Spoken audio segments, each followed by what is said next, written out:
Bonjour bien-aimés, bonjour bien-aimés dans le Seigneur, chers frères et sœurs, c'est un nouveau jour.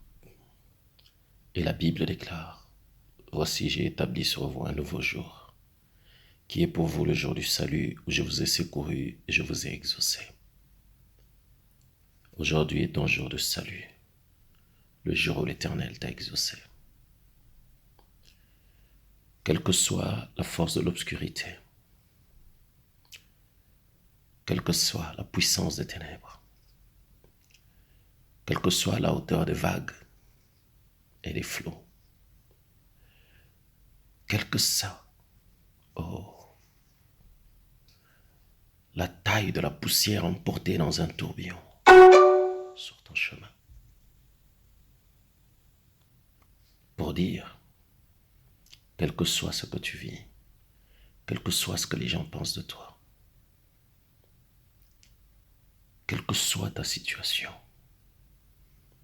Dieu nous parle ce matin. Dieu me dit de dire à quelqu'un, par ce message qui me concerne aussi, prêcher la parole de Dieu ne veut pas nécessairement dire que tout message que nous avons ne concerne que les autres, non. Nous sommes les premiers concernés par ce message et nous le partageons pour soutenir, pour aider, pour accompagner ceux qui sont peut-être dans la même situation que nous, au pire. Mais rien n'est éternel.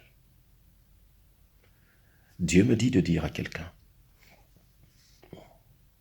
si les portes de la belle, où tout le monde allait, est-ce chaque dimanche, est-ce chaque vendredi, est-ce chaque mercredi, est-ce chaque mardi, pour la prière, si ces portes n'ont pas ouvert les yeux de Bartimée, sache une chose, ce qui est bâti de main d'homme n'est pas porteur de gloire. Ce qui porte la gloire, c'est ce qui vient de Dieu. Or, toi et moi, nous venons de Dieu, nous venons de l'Éternel des armées, qui a mis son amour à son comble et l'a manifesté par Jésus-Christ, en nous rachetant par le sang qui crie mieux que le sang d'Abel, le sang qui crie Abba Père, et il a fait de nous des fils. Je veux dire ceci.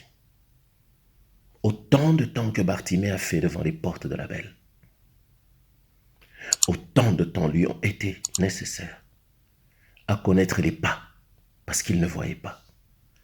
Les pas de ceux qui avaient l'habitude de donner quelque chose. Les pas des animaux qui accompagnaient les gens. Les pas des voleurs.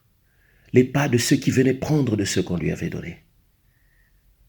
Il avait développé un sens qui lui permettait d'entendre et de savoir que là, c'est elle qui vient pour donner. Ça, c'est elle qui vient pour prendre. Ça, c'est un chien qui vient peut-être pour voler la nourriture qu'on m'a donnée ou qui passe. C'était un temps de douleur pour Bartimée. Oui, c'est peut-être un temps de douleur pour toi. Mais je voudrais te dire, il y a quelqu'un qui est en train de passer. Tu es habitué à un bruit. Tu es habitué au passage d'une autorité. Tu es habitué à la masse qui sort du temple. Tu connais le bruit et tu sais que ça, c'est une autorité qui passe. Ça, c'est des gens qui viennent d'un stade. Ça, c'est des gens qui viennent d'une cérémonie. Ça, c'est les gens qui sortent du temple. Mais ces personnes entraient et sortaient. Tout ce qu'ils pouvaient faire de positif pour toi, c'est accorder une offrande. Selon leur compassion, tout ce qu'ils pouvaient faire pour toi, c'était donner soit des miettes, soit un peu d'argent. Selon leur compassion. Mais je connais quelqu'un qui s'appelle la compassion, la véritable. Celui-là était en train de passer ce jour-là. Et pendant qu'il passait, alléluia, gloire soit rendue à l'Éternel. Pendant qu'il passait, le bruit était différent. Et lorsque Bartimée posa la question de savoir, qu'est-ce que c'est? On lui dit, Jésus-Christ passe. Ses oreilles en avaient entendu parler, mais il ne le connaissait pas. Mais je veux vous dire une chose. Ses oreilles n'ont pas seulement entendu parler de Jésus, mais ils avaient entendu parler de David. Voilà pourquoi Bartimée, cherchant le miracle, Bartimée n'a pas appelé Jésus selon qu'on le lui a présenté. Non, il a dit fils de David. Pourquoi il a dit fils de David? Il est allé chercher la promesse de Dieu, celle que Dieu avait faite à David. C'est dans ta maison que naîtra le salut. Il est allé le chercher parce que dans le bruit de la masse, s'il avait dit Jésus, beaucoup criaient Jésus, mais on ne les entendait pas. Il devait appeler la promesse. Comme on dit, il devait appeler les choses intérieures, le spirituel, pour que le miracle s'accomplisse. Et quand il a crié fils de David, on lui a demandé de se taire. La Bible dit qu'il cria davantage. Et Jésus l'entendit. Et ce jour-là, ses yeux se sont ouverts. Mais non seulement les yeux de Bartimée se sont ouverts, dans la ville de Jéricho, parce que lui était aux portes de la ville. Dans la ville de Jéricho, il y avait un aveugle-né. Et tous les gens de la ville allaient puiser l'eau à un puits qui s'appelait Siloé. Siloé qui signifie envoyé. Le puits de Siloé signifie le puits de l'envoyé. On envoyait toujours des gens là-bas. Mais quand ils ont donné le nom à ce puits, ils ne savaient pas que c'était l'adresse que le même Christ donnerait à l'aveugle-né afin que ses yeux voient. Bethesda était une baptise de main d'homme.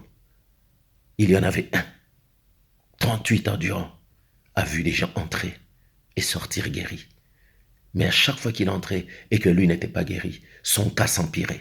C'est peut-être ta condition. C'est peut-être ta situation. Mais Dieu me dit de te dire, il y a quelqu'un que lui a envoyé qui s'appelle la porte des brebis.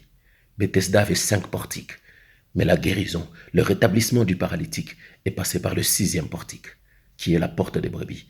Les eaux ne se sont pas agitées, mais Jésus s'est tenu debout. Que veux-tu que je fasse pour toi?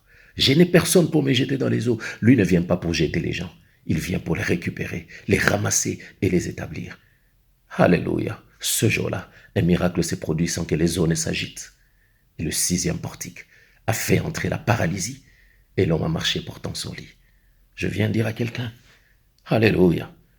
Dans la douleur de Jonas, face à la mort, son espérance a crié qu'il reverrait encore le saint temple de l'Éternel. Et des profondeurs des eaux, il a fini à Ninive. Je suis venu dire à quelqu'un que Daniel, la fosse au lion, n'était pas la fin, mais là était la gloire d'être gouverneur. Je suis venu dire à quelqu'un, le langage de la femme de Job, Alléluia, c'était un langage d'oppression. Mais la foi de Job, Alléluia, a fait descendre l'Éternel. Et sa condition a changé. La situation dans laquelle tu es n'est pas une fin en soi. Mais Dieu me dit de te dire, les noms que les gens ont donnés à ta condition, les noms que les gens ont donnés à la situation, ou à la porte où tu te trouves, ou dans le lieu où ils ont décidé de t'enfermer, dans la condition où ils t'ont placé à cause de la dureté de leur cœur, n'est pas un lieu de fin. Non. Méphibosheth à l'Odébar, ça n'était pas fini. Car lorsque le livre du souvenir a été ouvert, la loi disait, un infirme, un paralytique, un lépreux ne peut pas entrer dans le palais du roi parce qu'il est maudit.